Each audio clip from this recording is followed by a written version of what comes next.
useful was one from Sunshine. One of the authors is here. They have given the technique for managing gross deformities in robotic PKR. So this is the enhanced mid-resection workflow. So my talk is entirely based on this paper, because I went through a lot of papers, but I failed to find any long-term evidence or good workflow pattern for managing gross deformities, because the basic philosophy remains the same whether you are dealing with robotic technology or with a manual technology. We have to follow the same principles. The biggest advantage when you are using a robotic technology is you can remove that minor errors. Most of the time when you're doing manual technique, you are relying on your subjective feel of balance. But there can be an error in terms of subjective feel as to how much balance you have achieved. So that error can be minimized by using the robotic technology. Otherwise, everything else remains the same. The philosophy remains the same. And the other advantage is you can get away with less soft tissue release as compared to a manual technique, and less bone cut. So you end up with a smaller poly as compared to a manual technique, because most of the time you tend to underestimate what is the extent of the deformity.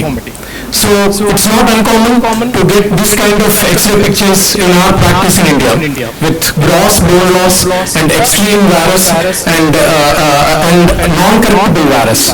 And sometimes these posterior osteophytes at the back of the knee can be a big hindrance in terms of balancing your knee, especially when you're doing robotic technology.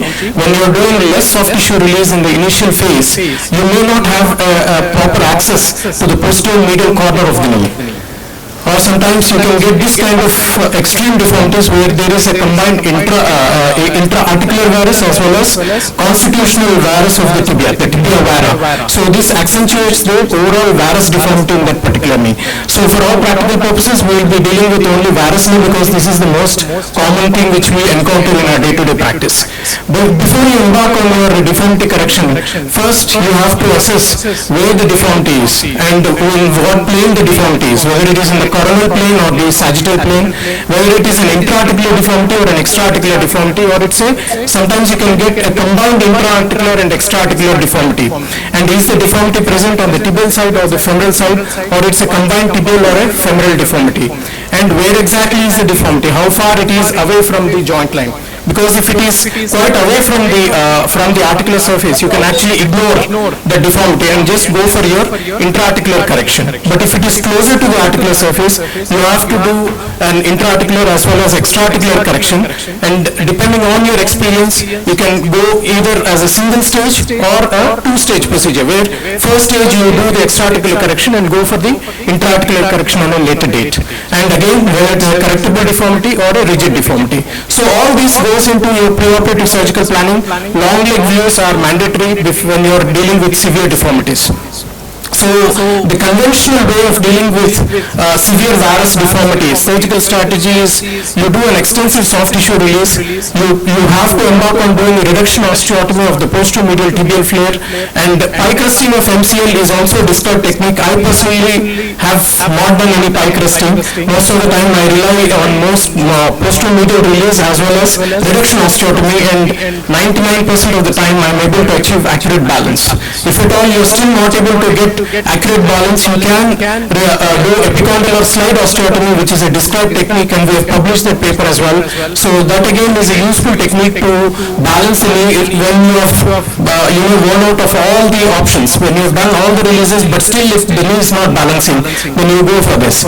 And extra-articular tibial osteotomy is for any extra-articular deformities. So other strategy is you take a varus tibial cut and increasing the femoral external rotation. So the idea is to basically you open up the middle gap and tighten up the lateral gap. So how much you want to do with manual technique is something which is again very subjective. As I said at the outset, subjective balance is highly variable and unreliable. And there is a possibility that you may remove excess bone from the lateral side. So this will accentuate your pre-existing lateral laxity. So if you already and the tibial side, as we all know, will influence both the flexion gap as well as the extension gap. So if you end up taking too much of the lateral side, then the existing laxity on the lateral side will again get worsened if you are doing a manual technique. So the advantages with robotic assisted knee replacement when you're dealing with severe deformities is the concept of pre-balancing the knee. So beforehand you're able to know what you're dealing with. So you can quantify how much correction you're going to achieve, and it ensures more conservative bone cuts and optimal soft tissue release. And at the final goal of your surgery, your robotic surgery, is to place the knee in its functional position, because we are not aiming for a mechanical alignment, but we are trying to give a slightly oblique line, as Dr. Suhas was mentioning earlier, that with robotic we are trying to replicate the patient's native anatomy of the knee joint. So most of the mild cases and few moderate cases you can always get away with pre-balancing. And this is the robotic system I am currently using, the Velis. Previously I was using the Navio when I was in a different hospital, but I have done a few cases with Velis, but most of my experiences with the Navio. The Velis is one of the newest in the robotic systems. It's a fourth generation system which is imageless and semi-automatic, real-time tracking and bed-mounted system. And what are the advantages of Velis? Well, basically it is accurate, as all robots will claim, and it is surgeon controlled. There is no CT scan or no added technician is required for this, but it's compact and cost effective. So the surgical flow, I think basic concepts remain the same whether you're dealing with a mild deformity or a severe deformity. With the workflow, you first track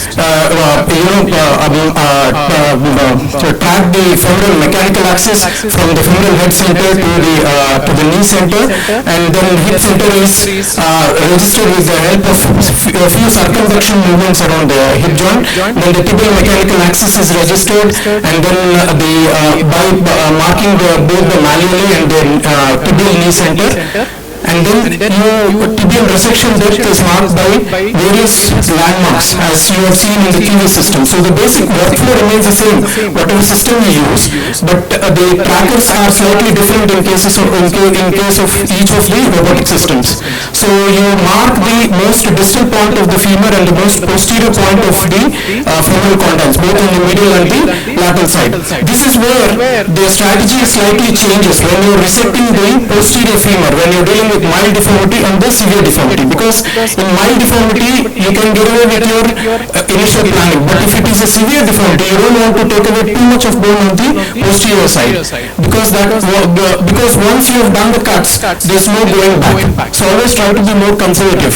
So the idea is to remove all the osteophytes at the posteromedial corner.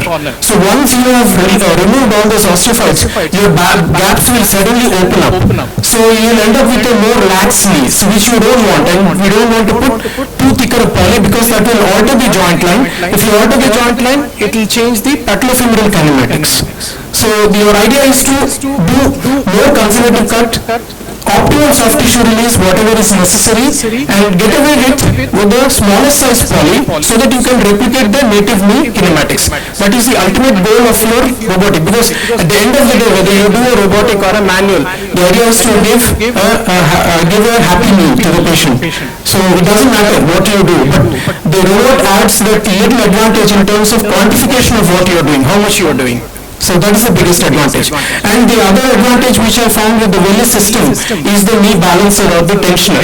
So this is quite useful, where you actually place inside the knee after your distal femur and the proximal tibial cut, and then you can actually balance and put the knee through stress range of motion.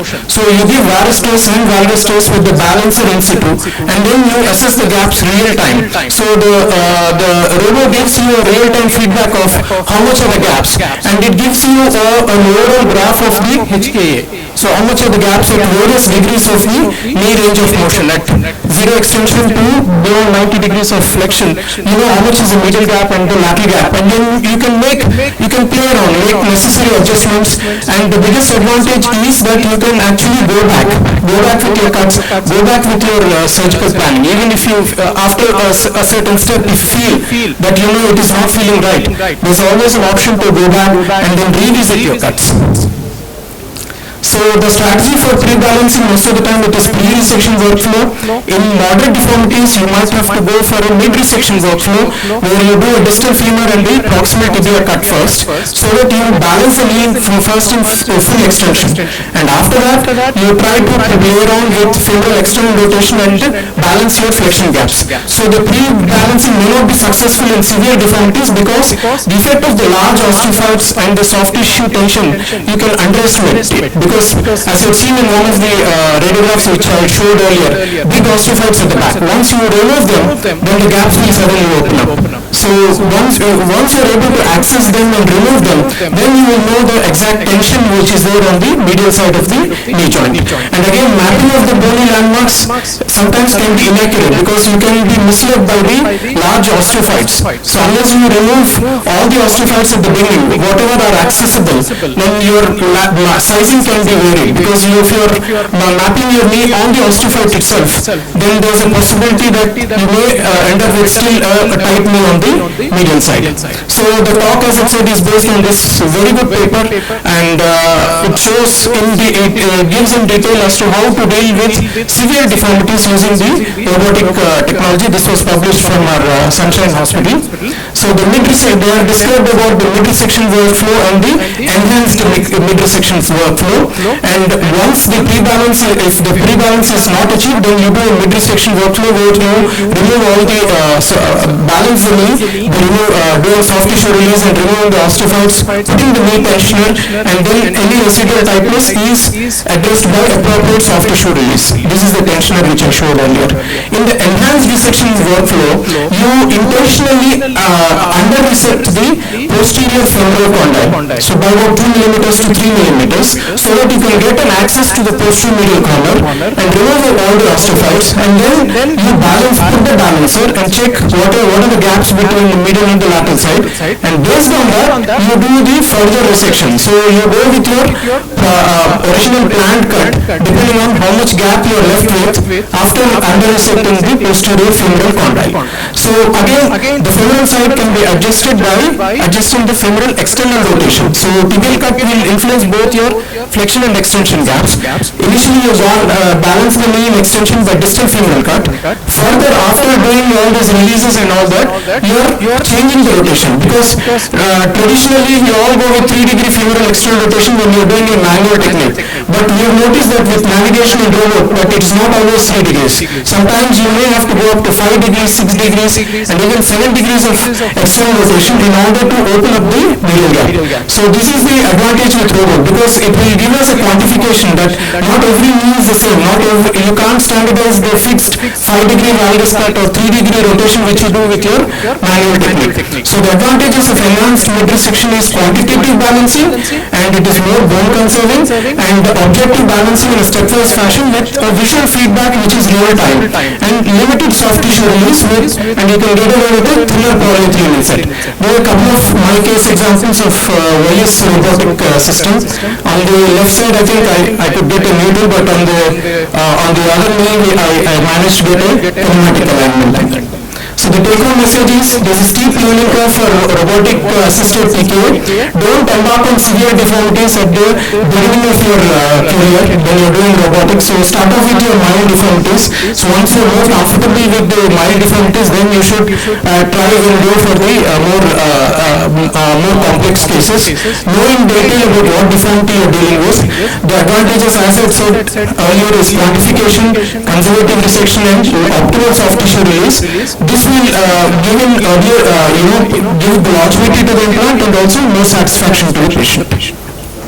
Thank you.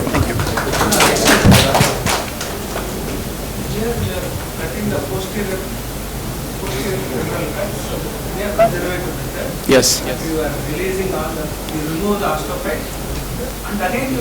Yes. This is what we do even with manual. Sometimes if you are not able to get access, with hand you do it. But here you are quantifying it. That's the only difference. So the principles are the same. Since you are using Wellis, and the beauty of this is you have the rotating platform knee. Yes. Of Arjun. And I think with robotic knees, if I'm generally a fan of rotating platforms, if I had a Wellis Robo, the percentage of performing rotating platform knees would definitely increase because of adequate balancing. Do you Do I you think so. I mean, what I found is that the real-time, feedback about the gaps, like when you put the tensioner and the balancer, Sir. so you are able to know throughout the range of motion, through the axis. Is how much is the exact gap? Yeah, so this is similar to your brain lab. Brain lab. So confidently, First in full extension, and after that you try to play around with femoral external rotation and balance your flexion gaps. So the pre-balancing may not be successful in severe deformities because the effect of the large osteophytes and the soft tissue tension you can underestimate it, because as you've seen in one of the radiographs which I showed earlier, big osteophytes at the back. Once you remove them, then the gaps will suddenly open up. So once you're able to access them and remove them, then you will know the exact tension which is there on the medial side of the knee joint. And again, mapping of the bony landmarks sometimes can be inaccurate because you can be misled by the large osteophytes. So unless you remove all the osteophytes at the beginning, whatever are accessible, then your sizing can be varied, because if you're mapping your knee on the osteophyte itself, then there's a possibility that you may end up with still a tight knee on the medial side. So the talk, as I said, is based on this very good paper, and it shows it gives in detail as to how to deal with severe deformities using the robotic technology. This was published from our Sunshine Hospital.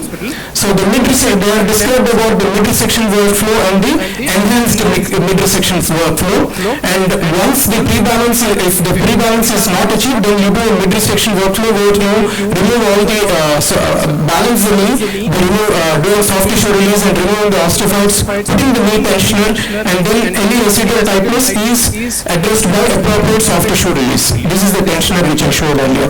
In the enhanced resection workflow, you intentionally under-resect the posterior femoral condyle, so by about 2 millimeters to 3 millimeters, so that you can get an access to the posterior medial corner and remove all the osteophytes, and then you put the balancer and check what are the gaps between the medial and the lateral side, and based on that you do the further resection. So you go with your original planned cut depending on how much gap you are left with after under-resecting the posterior femoral condyle. So again, the femoral side can be adjusted by adjusting the femoral external rotation. So tibial cut will influence both your flexion and extension gaps.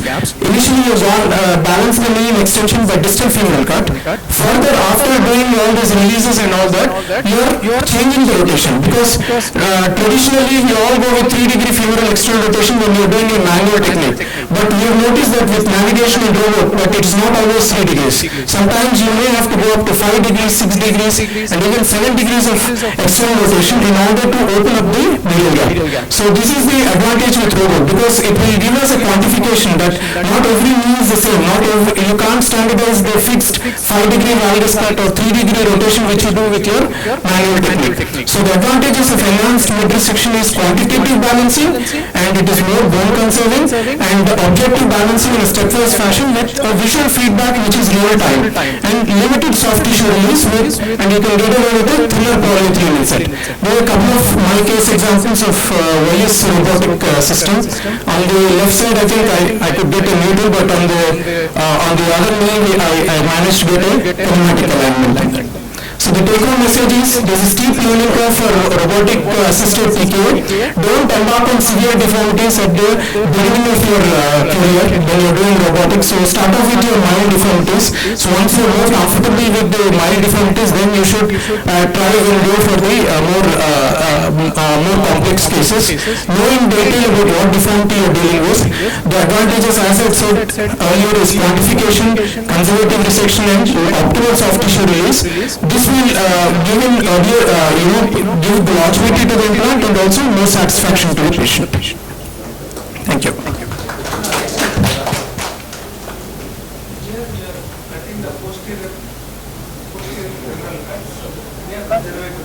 Yes. You are releasing all you remove the osteophyte, and again you are. Yes. This is what we do even with manual. Sometimes if you are not able to get access, with hand you do it. But here you are quantifying it. That's the only difference. So the principles are the same. Since you are using Willis, and the beauty of this is you have the rotating platform knee, Yes. a vacuum. And I think with robotic knees, I think if I'm generally a fan of rotating platforms, if I had a Willis Robo, the percentage of performing rotating platforms would definitely increase because of adequate balancing. Do you I think so. I mean, what I found is that the real-time, feedback about the gaps, like when you put the tensioner and the balancer, so you are able to know throughout the range of motion, through the axis. Yes. How much is the exact gap? Yeah, so this is similar to your brain lab. Brain lab. So confidently, Your patients are much more satisfied with the hip replacement. So this dissatisfaction, what the literature says is probably because of the extensive soft tissue releases, and probably you are trying to get it back to a mechanical alignment rather than the patient's own neutral, or functional alignment. So that is where the robos are coming into vogue, and then they are getting popular because you have a checkpoint. You know how much kinematic alignment or functional alignment you are placing the knee in. So there is a possibility that patient will be more satisfied with that. This is again the gist of the Belleman's paper and the CPAC classification. Thank you very much. So thank you, Dr. Chandrasekhar, that was covering most of this. I just wanted to just share the surgical technique and just show the case examples. So this is our experience with the Mako robot in severe coronal deformities of the knee. So like we said, achieving optimal coronal alignment in the case of the severe varus valgus knees is very essential to ensure the longevity of these processes. So gross deformities, they tend to have a lot of soft tissue releases at the end of the procedure to balance the knee. And apart from simply alignment, the surgeon also has to prepare for and tackle bone defects during these procedures. It's not enough just to plan for what alignment you want to do. So coming to the definition of a gross or severe deformities, like Dr. Chandrasekhar said, when we went and looked for gross deformities, how it's defined and what people have operated, the one paper which was on robotic assisted total knees in gross deformities was published by Michael Mont, one of the biggest authors and biggest surgeons in the US. And their definition of varus valgus of 7 degrees. And 7 degrees is something that we face in AMOA cases in the Indian population. So that's why we went back and looked at the last 5,000 knees that we did in 2 years, and then we found that 60% of our knees were classified either as a substantial to an extreme deformity based on Thien-Pons classification. So when we try to balance the knees with pre-resection essentially means that you balance the knee completely by making only component positioning changes, but virtually, before you take any bone cut. So you can see on the right side where the values are getting balanced. Before you take any bone cut, you are doing ligament assessment, you change the component positioning, and you directly go and do all your 6 bone cuts and just put your trials in. And that is pre-resection. Mid-resection workflow means you are unable to achieve that balance with just these positional changes, where you are anticipating that you need to do some soft tissue release. This is where first you will do your distal femur cut, and then you will do your proximal tibia. You will establish your gap balance by doing whatever posteromedial release or osteophyte removal is required, and then you will balance your flexion gap after that using tensioners to look at your flexion gap separately. But what we found was, when you are doing, so this is just the advantage like we told in the morning talks, that in the case of robotic you are able to plan, assess, balance everything you are doing, and then you are cutting the bone. Whereas in a conventional case or in gross deformity, you can't cut the bone so easily. You have to plan, you have to cut, you have to assess, see where you are imbalanced, then you have to rebalance the knee and take some decisions. So in these gross deformities, mid-resection didn't help us. We were landing up with a lot of unbalanced knees where we needed to do something different, because we didn't have access to these posterior osteophytes, posterior capsule, posterior osteophytes on the tibia, which is not possible to access without taking some provisional cuts. So that's where we innovated and we proposed and published the enhanced mid-resection workflow. This is essentially where we are doing a provisional cut. So you can see in the top image, the line on top is the original 8 millimeter cut from the posterior medial femur that you are supposed to take based on the preset value of the robot. But we don't want to take that because we know that gaps are all going to open up later once you take out your osteophytes. So now we don't have extension balance. So we have taken our distal femur, you have taken your proximal tibia. In the surgical plan where you have the ability to move implants, we have reduced the cut. So you can see the line on the bottom is actually a 4 millimeter cut. So we take that as our provisional cut to access all the posterior capsule on the femur. We can access the posterior osteophytes because it's not enough to just disrupt them by putting a osteotome blindly. You need to actually start taking them out. So you've already taken your tibia cut, you have a 4 millimeter cut on your femur, then you can access all those osteophytes. Once you access those osteophytes and you have taken it out and you balance your extension gap, how you've already posterior release of capsule you have done, osteophytes you have taken out, now you can dislocate your tibia easily and take out the posterior osteophytes on your tibia and you have balanced, then you can put your spacer or this tensioning device inside to assess your flexion gap. So this is what we published. So I'll just show you a case example, that way you will be able to understand it better. So in the other paper which also contributed heavily was all these cases will have increased lateral laxity. So what we found was how to give varus in the tibia or femur, not to open the medial side, but rather to reduce the resection depths on the lateral side to cut very less and to control the lateral laxity. So this is one of our cases where we have essentially started with 15 to 20 degree FFD and the patient has a 28 degrees. So let's say 30 degrees varus deformity. So you can see the medial side how tight it is. It's like a 2 millimeter and outside it's already on the outer aspect, lateral aspect, it's opening to 23 millimeters. So what we have done is we have first tried to dislocate the tibia. It's not possible. Remove any anvil osteophytes. Whatever osteophytes you have accessible to the mid-coronal plane, before dislocating the tibia you removed all of them. You take out all the medial osteophytes on the femur, and again with CT based one you know where the major osteophytes are. Suppose you don't have something posterior, you don't have to focus so much on this step and try to keep on dislocating the tibia to reach, because you know there is nothing there. So anteriorly, once you dislocate it, based on the sizing of your tibia, which you can verify even with a probe intraoperatively, we will take out the excessive osteophyte or bone beyond the tibial component margin. So that first opens up my medial gap. So just by taking out all these osteophytes, like Dr. Vale pointed out, we went from a 28 degree varus down to a 19 degree varus. So now we are able to actually capture a gap, because till now because of FFD you are not able to. So you can see in the bottom right, now the medial gap has opened up to 14, the lateral gap is assessed as 23. And your varus is still 19 degrees. So now what we are doing is, here we use functional alignment within very specifically defined limits. In the femur we will give only 2 degrees of varus to open the medial extension gap, because whatever you give in the femur will affect only your extension gap. We give 3 degrees of varus on the tibia, and that is again to open the medial. This is affecting both your flexion and extension, and that is the limit. We will not give more than this. So once we have applied only these changes in the coronal plane, and we have actually reduced our tibial resection. In this case we have raised it by 3 millimeters. Why? We want to first control the lateral side, because what happens if you keep opening the lateral side, you will come to a situation where you put in, let's say, 9 poly. The medial is beautiful and you'll be thinking, oh, just if lateral would have balanced with this, I would have just gotten away. So this is where we bring the lateral down to accommodate a 9 millimeter poly, which in the case of Stryker is around 18 to 19 mm on the gap capture. So once we have targeted this 19, you can see already the varus now has come all the way down from 19 to around 10 to 11 degrees.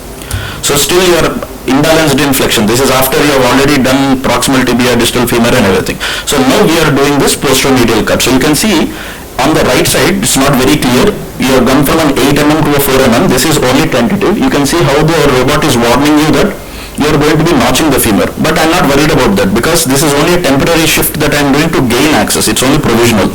So once I do this, I am able to access the osteophytes. You can see how the osteotome is going inside. I have taken out all that. We have released posteriorly. And then you come back and you can see you have 17, 18. So now I have extension balance. Now I am happy, because I know that my 9 mm poly is going to go in without much of an issue. And my overall varus has also corrected. Now we have come down to 4 degrees. As it is planned, we have 4 degrees in extension. Now I have to worry about the flexion gap. So you can see the extension gap is balanced. Once you put the spacer inside, we have 18, 18. So we put this tensioning device back inside. Again now we are taking the femur back to its original position. So we have not cut anything, we have not notched, we are okay here. Now I will give rotations on the femur only to titrate the flexion gap. So suppose initially you take a plus 2 mm cut on the femur, because you say you have a 20 degree FFD, I will first cut the distal femur. You are cutting your distal femur assuming that it is so tight without taking out any osteophyte. So now you have a predictable thing. So till now I didn't even touch my distal femoral resection. Whatever 8 millimeters you originally cut, I am still cutting the same amount. So now I have rotated the femur, and once you rotate it within, you are cutting around 11 millimeters of bone on the posteromedial side. Male patient, that's very acceptable. And now the spacer goes in. So you know that your flexion gap is also balanced to be exactly 18/18 that you are targeting. After this, you will simply go ahead and finish all the other cuts like the anterior cut and the chamfer cuts. And once finally you will have some amount of play. So we aim for a 9, we ended up with a 11 poly, which is very acceptable. And you can see that we have no quantitative balance. There are no surprises at the end of the procedure that suddenly because of osteophyte something has opened up. Essentially what this means is every time I take out a structure, I have evidence or the valuation of how much my gaps are increasing or decreasing. So you can see just a case example of the same one. Here a lot of metaphyseal varus also in this case. So we got away with a minimal constraint. This is just the PCL is sacrificed, but it's a CS implant. So just severe deformities that we treated with the same sort of a situation. You can see even in female patients with severe gross deformities where you can take very clear-cut decisions. So unpublished, which I have not mentioned here, is we did this workflow in around 75 patients, and then we found that not a single patient, I think one patient had like a 13 millimeter poly, the rest of them were all 9 or 11, and we didn't use increased constraint in any case. All these cases were operated with PCL resection and using a condylar stabilized CS insert. We did not use posterior stabilized also. So you can see in this again what is the advantage of robotic CT based. Can you make it out from the X-ray? Usually with lot of overlap on the X-rays, it's sometimes tough to make out. Is it really so deep the defect? Will you get away with bone graft or just screws and cement? You know that with your tibia positioning what sort of a defect you are going to deal with compared to your lateral side. You can plan in advance. You can use, so in this case we have used, this is that one case where we have used a higher poly and constraint. So this is the post-op clinical status and they'll be doing pretty well. You can achieve the same thing with conventional. It's not that it's a special magic trick, but it's more predictable and you're more likely to get away with minimal soft tissue release or minimal issues. So just other varus cases again, where you get complete correction with this workflow. And just to show it valgus hyperextension, I won't dwell on this case too much. With hyperextension and severe valgus deformity, it is about what the benefit of the robotics is in terms of what you are cutting, because in this case with 20 degrees of hyperextension and so much valgus, so they have 20 degree of hyperextension and 20 degrees of valgus deformity. So in this you are reducing the tibial cut, you are cutting the distal cut so much, it's very unlikely that you will cut so less with your manual instrumentation because you have to refer and measure off something. So in this case you can see we are cutting 1 millimeter of bone from the lateral side. So getting that less of a bone cut is very difficult. So this is where you land up with bigger polys or bigger constraint because it's very difficult to control it with manual surgery. So again with this you are able to achieve with minimal bone cuts. You can see here actually the tibia we have resection. We resected actually nothing. It's like 0 from the depth of the defect and only 2 millimeters of bone is cut from the lateral side. This is excluding the cartilage, and with this you are able to put in a 9/11 poly very easily, so you don't have to resect as much bone as you would with manual cases. So in this case, since it's a valgus case, we used TC3 equivalent poly for the stability, which is 11 sized, so it helps you in very accurate sub-millimeter bone cuts that you would like to do in these cases. Right, so probably it will give us big option in those cases with lot of osteophytes, gross deformities, with fixed flexion deformities and fixed varus or valgus. It allows you to plan for the bone defects well ahead of time. And even in these severe obese patients where it's very difficult with manual instrumentation for you to recut anything, you have to use free chamfers, all these sort of things. With the robotic arm you can change your decision on table. You want to cut 2 mm more, robot arm aligns and cuts 2 mm more. So it just gives you that freedom to do quick decisions and quick execution of whatever you want to do without having to keep cross-checking. Thank you.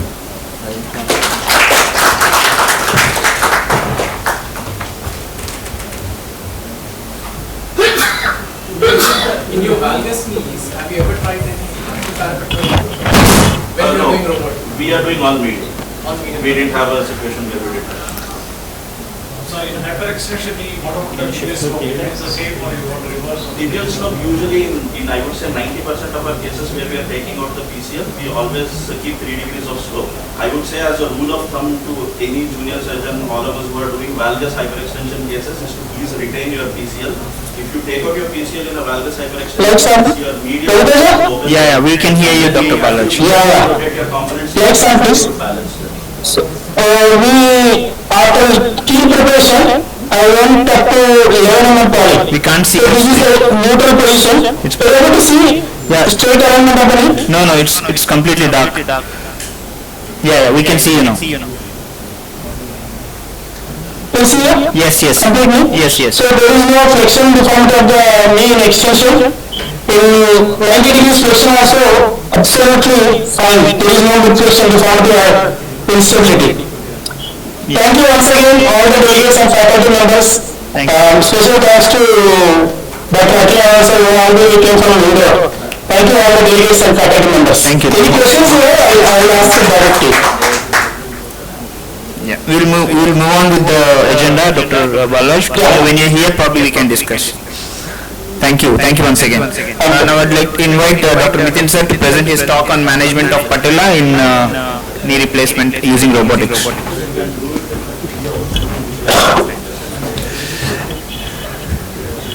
Help me. One more, take one more. Patient had like a 13 millimeter poly, the rest of them were all 9 or 11, and we didn't use increased constraint in any case. All these cases were operated with PCL resection and using a condylar stabilized CS insert. We did not use posterior stabilized also. So you can see in this again what is the advantage of robotic CT based. Can you make it out from the X-ray? Usually with lot of overlap on the X-rays, it's sometimes tough to make out. Is it really so deep the defect? Will you get away with bone graft or just screws and cement? You know that with your tibia positioning what sort of a defect you are going to deal with compared to your lateral side. You can plan in advance. You can use, so in this case we have used, this is that one case where we have used a higher poly and constraint. So this is the post-op clinical status and they'll be doing pretty well. You can achieve the same thing with conventional. It's not that it's a special magic trick, but it's more predictable and you're more likely to get away with minimal soft tissue release or minimal issues. So just other varus cases again, where you get complete correction with this workflow. And just to show it valgus hyperextension, I won't dwell on this case too much. With hyperextension and severe valgus deformity, which is about what the benefit of the robotics is in terms of what you are cutting, because in this case with 20 degrees of hyperextension and so much valgus, so there has 20 degree of hyperextension and 20 degrees of valgus deformity. So in this you are reducing the tibial cut, you are cutting the distal cut so much, it's very unlikely that you will cut so less with your manual instrumentation because you have to refer and measure off something. So in this case you can see we are cutting 1 millimeter of bone from the lateral side. So getting that less of a bone cut is very difficult. So this is where you land up with bigger polys or bigger constraint because it's very difficult to control it with manual surgery. So again with this you are able to achieve with minimal bone cuts. You can see here actually the tibia we have resection. We resected actually nothing. It's like 0 from the depth of the defect and only 2 millimeters of bone is cut from the lateral side. This is excluding the cartilage, and with this you are able to put in a 911 poly very easily, so you don't have to resect as much bone as you would with manual cases. So in this case, since it's a valgus case, we used TC3 equivalent poly for the stability, which is 11 sized, so it helps you in very accurate sub-millimeter bone cuts that you would like to do in these cases. Right, so probably it will give us big option in those cases with lot of osteophytes, gross deformities, with fixed flexion deformities and fixed varus or valgus. It allows you to plan for the bone defects well ahead of time. And even in these severe obese patients where it's very difficult with manual instrumentation for you to recut anything, you have to use free chamfers, all these sort of things. With the robotic arm you can change your decision on table. You want to cut 2 mm more, robot arm aligns and cuts 2 mm more. So it just gives you that freedom to do quick decisions and quick execution of whatever you want to do without having to keep cross-checking. Thank you.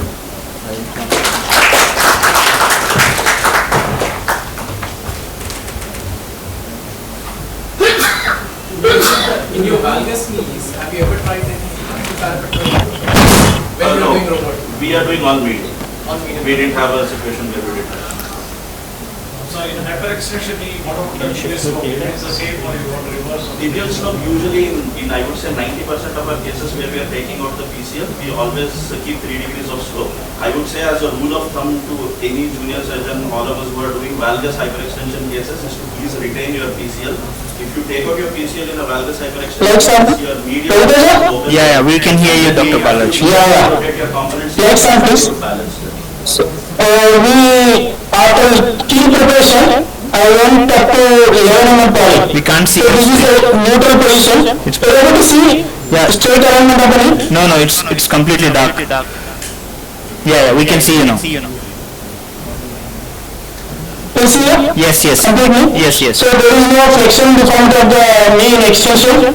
In 90 degrees flexion also absolutely fine. There is no depression deformity or instability.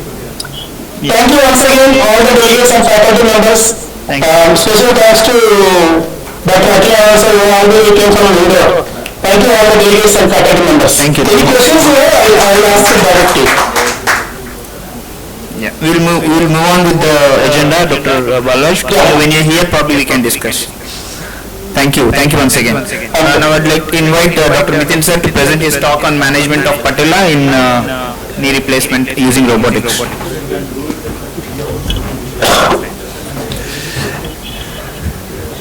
Help me. One more, take one more. Is the most important thing in a total knee replacement which needs to be addressed. That is what my sir Guruvadi sir taught me 15 years back, and so how I deal with it, I have never replaced it. In my entire career of 15 years as joint replacement surgeon, I have never replaced it. And this is a small video. Is the video playing? Yeah. So can you reduce this volume? So I asked ChatGPT, what is the role of patella in knee replacement? Because future is artificial intelligence and all that. So this is what the answer I got. That patella, also known as kneecap and blah blah, and it's very important for providing the joint stability and the movement. In knee replacement surgery, the patella is often resurfaced along with other components of the knee joint, often resurfaced, and this is how it is done. So I was thinking that probably I'm old-fashioned and I should also start resurfacing, because even artificial intelligence says that patella has to be resurfaced. But there was some good thing that happened that I just asked the ChatGPT again, that is patella resurfacement, mandatory? Should we do it absolutely in all knee replacement patients? And this is the reply I got from the AI, that is not mandatory. And I will leave it at that because it's quite a long this thing. It all depends on surgeon and all that. So this is the next slide. ChatGPT 3 is only 2019. 19. So probably better, we don't know.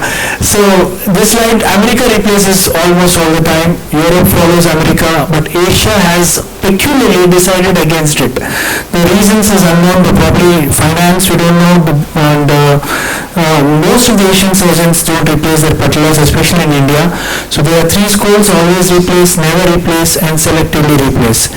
Obviously complications are higher when compared to TKIs done with replaced patellas than in patients with TKIs not done with non-resurfaced patellas. The future may be in better trochlear designs, prolonged deeper trochlear groove, lateralization, proud lateral flange, all these things as robotics improves. Replaceable indications: patellar shape, pathology, bone mass, Hodge factor may be one of the indications. Inflammatory arthritis especially may be a very important replaceable indication, and presence of anterior knee pain. But critical factors for replacing patella: if you are replacing patella, you have to be having symmetrical bone resection, extensor mechanism balancing is very important, and maintaining patellar thickness is very, very important. So my story, in my 15 years, I have never replaced the patella. Biggest factor influencing my decision is training.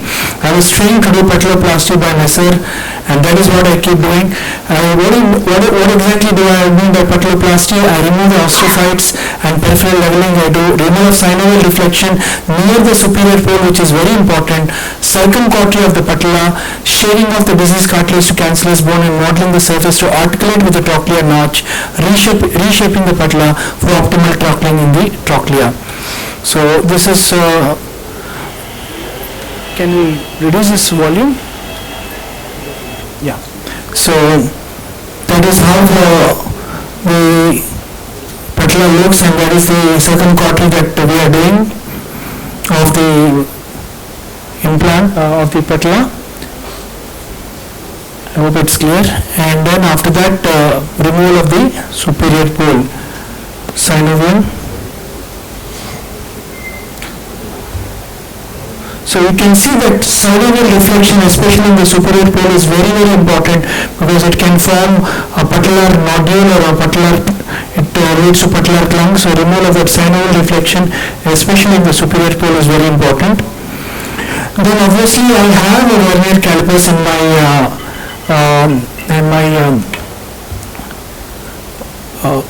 O2 where we measured the width thickness ratio of all my patellas.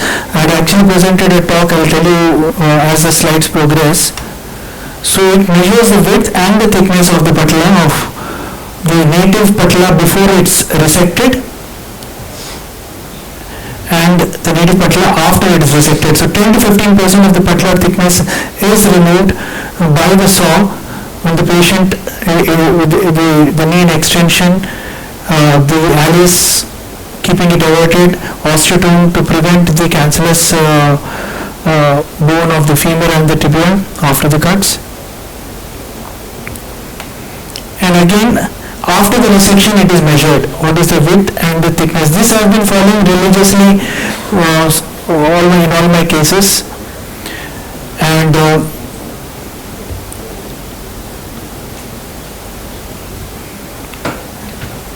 so width thickness ratio of patella, I gave a talk in Indian Arthroplasty Association in 2012 for 100 knees, where the width thickness ratio of patella was usually seen to be 1.7 to 2 in Indian population, but post-procedure width thickness ratio achieved was 1.8 to 2.6.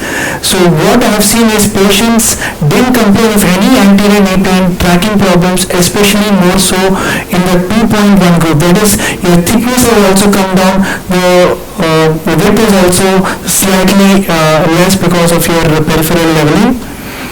This is a talk, this is a publication, Role of Patelloplasty, and they have found that patelloplasty aims at reducing patellar thickness and improving its tracking with TKO. This procedure is a safe and easy option with no reported adverse effects. In the included studies, outcome seem to be superior in comparison with isolated osteophyte removal and denervation at a lower rate of AKP. So kindly understand, we are just not leaving the patella, we are actually shaving off 10 to 15% of the articular surface. So better results with patelloplasty compared to traditional total knee arthroplasty. This is another talk. He's my sir, my boss who trained me in knee replacement, Dr. Eli Guru sir, and in 35 to 40,000 of his knee replacements, he has not resurfaced any patella till now, till date. If knee replacement is a marriage, then patella is the mother-in-law, that's what he says, and as a problem it surfaces almost after some time.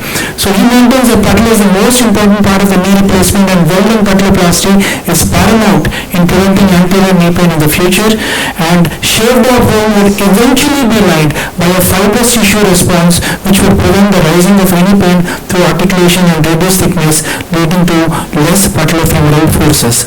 This is my personal study of 100 knees with 90% follow-up in 10 to 12 year follow-up, and we have not replaced any patella in any of these patients. None of these patients have any major issues regarding their patellar issues or patellar tracking. So in conclusion, I would like to say that patellar, the way we deal with patella is extremely important in total knee replacement. Robotics is a wonderful science which tells you about multiple things, but probably has to be more vocal about how you deal with your patella, because that is the reason where most of patients will come back to you with anterior knee pain in the future. So if you've done a wonderful robotic surgery, but still you're not manage your patella well, probably you will have an issue. And Dr. Avi informs me actually that robo also helps in patellar tracking by seeing how it tracks in the groove. So I'm not exposed to that, but I feel from my experience a slightly reduction in your width thickness ratio to 2.1 to 2.2 actually gives you a very good 10 to 12 year follow-up of patellas with no major anterior knee pains. Thank you. Just to add on to that, like Dr. Nitin, I'm a more recent student of Dr. Guru Reddy. So we wanted to formalize, there's no point of making only claims on a stage. So we actually went back retrospectively and looked at 9,400 knees. And then we, at the end of it, we had a minimum 5-year follow-up and a maximum of 11-year follow-up, where we looked at all these things. So patellofemoral outcomes based on a score, patellar revisions, patellar clunk incidence, and all-cause revision. And we found that finally we analyzed around 8,400 knees. and in that the patellar clunk, everything was insignificant. The outcomes of that was very low. The outcomes of having any patellar clunk as a complications was very low, and it was in fact very comparable with literature where people were comparing both the things. Yes, we didn't have a comparative group, but patellar resurfacement, if you don't do it, there is no problem. The patients still do very well. You have to get your patellar tracking properly after the surgery, which is the most important. What about the circumferential denervation? So initially it helps, sir. At the end of 1 year, it's almost the same. How does denervation, you want to go 1 mm, 2 mm, 6 mm? Because a lot of thick articular cartilage is there between the petrolophymal application. It's mostly eyeballing, sir. There is no particular, but 1 to 2 mm should be fine. On table only, sir. On table, 1 to 2 mm eyeballing is what we do because there is no quantified. You have cases for 12 years. Yes, sir. So what is your report? All these patients have undergone circumferential denerving with an anterior knee pain absence and also Without mall tracking. without mall tracking. And the most important thing not only is the denervation, it's very important to reduce the thickness of the patella with the width thickness ratio to come to 2 to 2.2. Between these two factors, they are doing very well. If you are leaving your patella very thick, for example, the chance of anterior knee pain is very low. If you remove a lot of patella, the chance of patella fracture is there. So it is very important you have a quantified width thickness ratio on your table to get 2 to 2.2 is the golden the value for this particular. So now with the 10 to 12 year follow-up, these patients are doing very well. And the revisions have happened for aseptic loosening in 2 patients, but not for any patellar pain as of now. And when we have done revision, we have actually seen a fibrous tissue comes, which acts like a patellar resurfacement implant, and that helps in a long-term patient's pain relief. Robotic cannot assess the pedaloplasty. I am not the expert in robotics, sir. More about the pedal. Yeah, you can tell. What are you doing with the total patellar cases? In my career, I have not come across, sir, where we have done a TKR and a total patellectomy cases, but when I was training with sir, we have done, and patients actually did well. They didn't have any major issues. I think when I was there for 3 years follow-ups, patients were doing well. I don't know what is the long-term follow-up, but personally, I don't have any serious, where I have done totally replacement and patellectomized patients. Actually, they say 6 mm. Actually, you have to go 80 or 80. Already after pedal. Actually, the pedal articulation thickness is 6 mm. 6 mm. Go by 1.5 mm, 3 mm. That is again after 5 years, 6 years. Again, the articular cartilage goes and they come with the anterior knee pain. That's the point. Yes. So we have to go to 6 mm of Denervation. circumferential. Okay, that what I didn't know. Okay. Anything from the Sunshine Hospital and 30% I think we have had a handful of cases. Most important thing is how the rehabilitation is done after they have patellectomy. If they are rehabilitated very well and extensor apparatus is reconstructed well, they will get good active extension. If they have Without mall tracking. Without mall tracking. And the most important thing not only is the denervation, it's very important to reduce the thickness of the patella with the width thickness ratio to come to 2 to 2.2. Between these two factors, they are doing very well. If you are leaving your patella very thick, for example, the chance of anterior knee pain is very low. If you remove a lot of patella, the chance of patella fracture is there. So it is very important you have a quantified width thickness ratio on your table to get 2 to 2.2 is the golden the value for this particular. So now with the 10 to 12 year follow-up, these patients are doing very well. And the revisions have happened for aseptic loosening in 2 patients, but not for any patellar pain as of now. And when we have done revision, we have actually seen a fibrous tissue comes, which acts like a patellar resurfacement implant, and that helps in a long-term patient's pain relief. Robotic cannot assess the pedaloplasty. I am not the expert in robotics, sir. More about the pedal. Yeah, you can tell. What are you doing with the total patellar cases? In my career, I have not come across, sir, where we have done a TKR and a total patellectomy cases, but when I was training with sir, we have done, and patients actually did well. They didn't have any major issues. I think when I was there for 3 3 years follow-up, patients were doing well. I don't know what is the long-term follow-up. But personally, I don't have any serious where I've done totally replacement of patelectomized patients. Actually, they say 6 months. Actually, you have to go 80 already after patelectomy. Actually, the patelectomy organization thickness is 6 mm. 6 mm. Go by 1.5 mm, 2 mm. That is again after 5 years, 6 years. Again, cardiac goes and they come with the anterior nephrectomy. That's the point. Yes. We have to go to 6 mm of Denervation. circumferential. Okay, that's what I didn't know. Okay. Anything from the Sunshine Hospital and 30% budget? I think we have had a handful of cases. Most important thing is how the rehabilitation is done after they have patelectomy.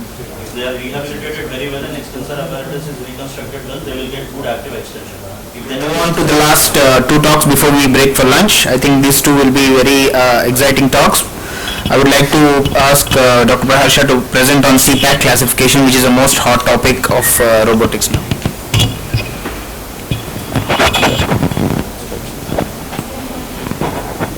So I think since morning everybody has been bombarded with 5 different robots and very expensive equipment.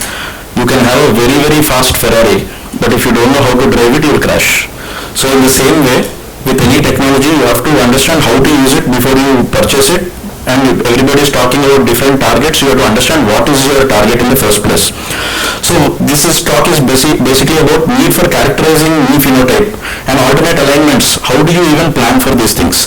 And CPAC classification of the knee, which is essentially to characterize what the knee is, what is our Indian experience, and how do we differ from the rest of the population. So like we all have learned, mechanical aligned TK was the gold standard, and it was designed basically with the focus of equalizing the load on the poly. Because if the load is equalized, it will last for longer and the wear is less. But now there is an increased interest in personalized and constitutional alignment. Why did this all happen? Because everybody started thinking mechanical alignment is like one single alignment strategy for every single patient who comes for a total knee replacement. Though it has excellent survivorship, there is always a question about what is the true patient satisfaction. So this led to the introduction of alternate alignments like kinematic alignment, restricted kinematic, inverse kinematic, functional alignment, so many different concepts trying to make the native knee phenotype as original as possible. So now suddenly you have access to all these things. You have access to robotics, you have access to navigation, and now you can actually measure how many degrees of varus or valgus you are doing, which makes it easy for you to actually implement these things in your practice. But before you do that, you have to understand what is the distribution of your kernel alignment in your own population. We can't depend only on the Western population. And what are the CPAC phenotypes of these Indian arthritic or healthy knees so that you can have better decision making.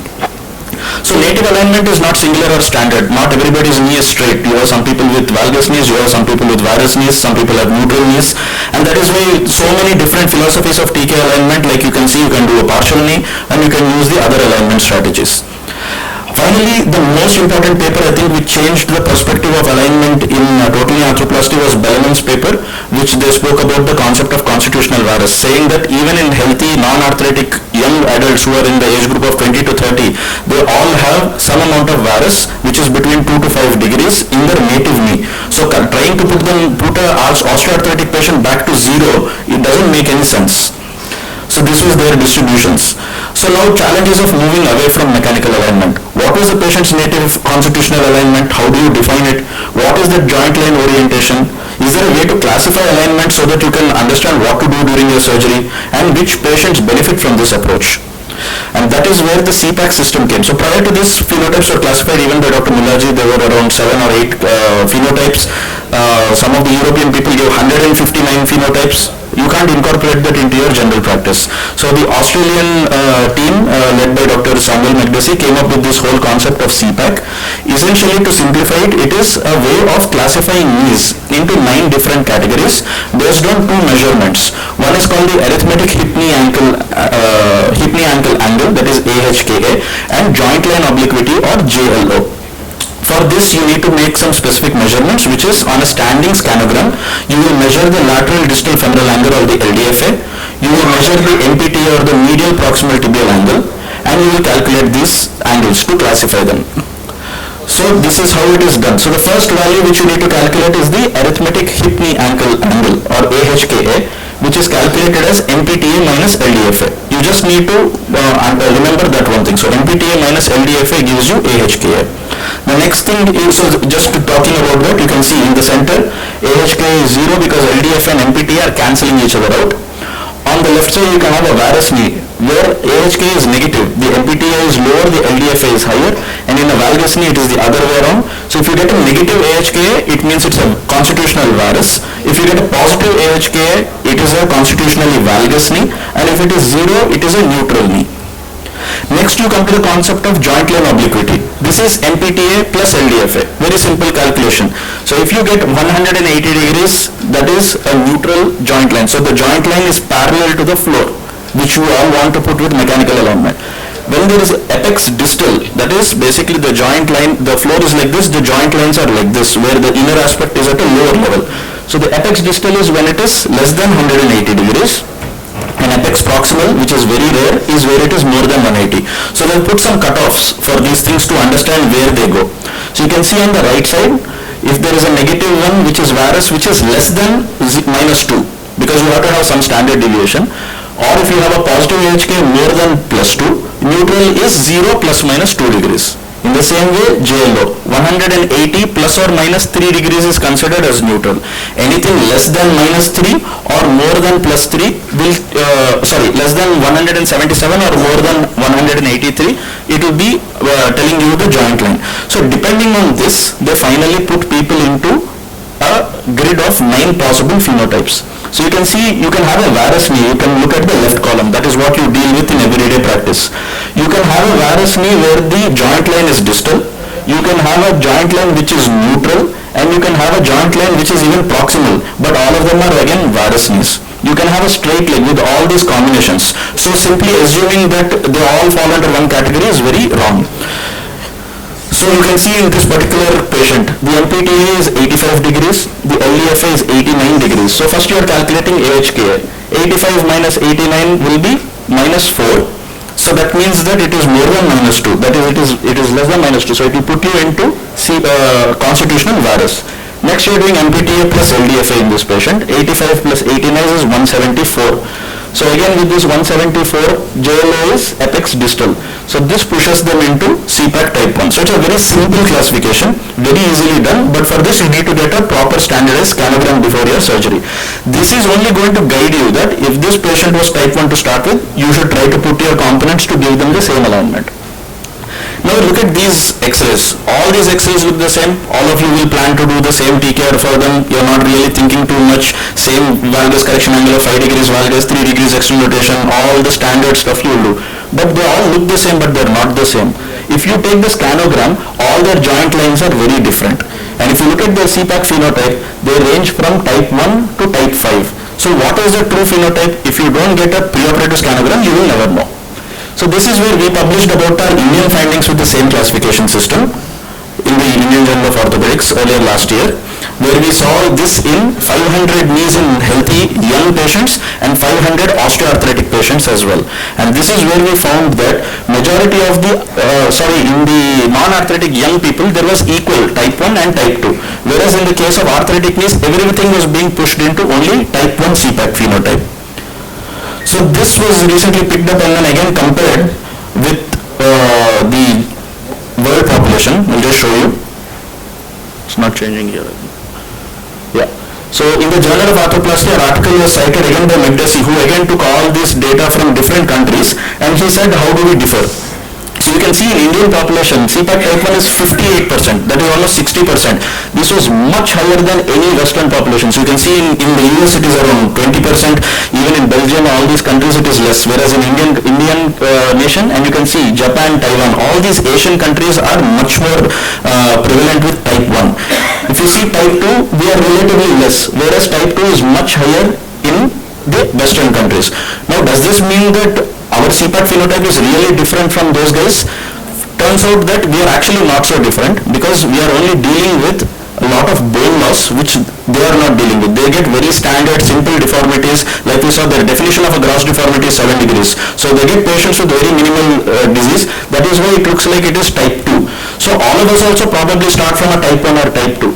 You can see as the progression of osteoarthritis happens, when you go from a KL grade 0 to 1, first there will be a change in LDFA and then it becomes static. That is why when you open your knee, you will always be talking about dealing with a tibial bone defect, but you will never talk about dealing with a femoral bone defect. You don't put screws and stems on the femur side. Why? Because the LDFA usually preserves itself. After that initial loss, as you go from KL grade 2 to KL grade 4, as you approach your surgery and then the arthritis process goes on, the NPTA keeps decreasing. That is why your tibia medial defect keeps on increasing as your arthritis progresses. So this is basically what we are able to see. With robotics, how does it help you achieve this native alignment? All the systems allow kernel plane adjustment, which we are familiar with. It's an image-based system that can help you at restoring this axial and sagittal alignment. You have shape matching, where you can match even the trochlear groove to ensure that your patellofemoral kinematics are maintained, and you have quantitative balance. Now if you have an X-ray, you can talk about alignment, but what does 3D CT give you? You have clear idea of bone loss and defects, perfect restoration. So you can see in that top right corner, the most important thing is you are restoring both anterior condylar offset and posterior condylar offset without having any issue, because you can visualize where your implant is replacing bone, which is not possible with image-free systems. So you have restoration of PCO and you have accurate sizing. So you can achieve any target you want. This small video is just to show you that with robotics you can do whatever you want to do, mechanical, you can do functional, you can do whatever you want. But when you want to maintain your CPAC phenotype, it is more likely to be maintained when you do restricted kinematic or kinematic alignment or functional variations of those. When you do mechanical alignment, that oblique joint line becomes very flat. So you go from a CPAC type 1 to type 5. Now the whole argument comes back to the point. Is it really going to make any difference in outcomes? We're not very sure, but as of now, with our own experience and experience which is being published in bigger journals now, there is a difference, especially when the joint line is maintained. The forgotten joint score in those cases is much higher, so they have a perception that their knee is much more natural, like somebody was saying in the morning. When you put adjusted mechanical and give a little varus in your in that, their gait assessment or their perception when they are walking is much more native. And that's why the take-home message is CPAC is a guide. It is not an ultimate target, because we are still trying to understand CPAC alignment. CPAC alignment in Indian knees, you have to understand how to estimate or titrate for bone loss, which is not yet defined. Because as the MPTA changes with increasing bone wear, all the patients get pushed into CPAC type 1, who could have been probably CPAC type 2.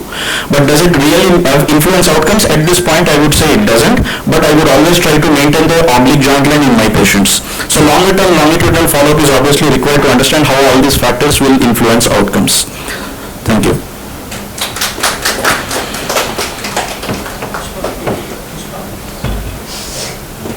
Thank you, Praharsha.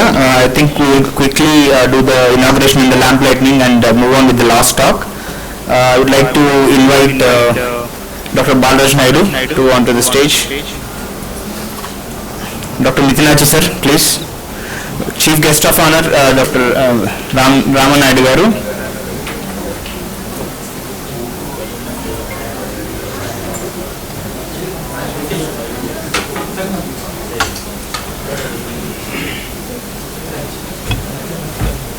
We'll likely invite Dr. Akhil Arora sir also to come and do the inauguration.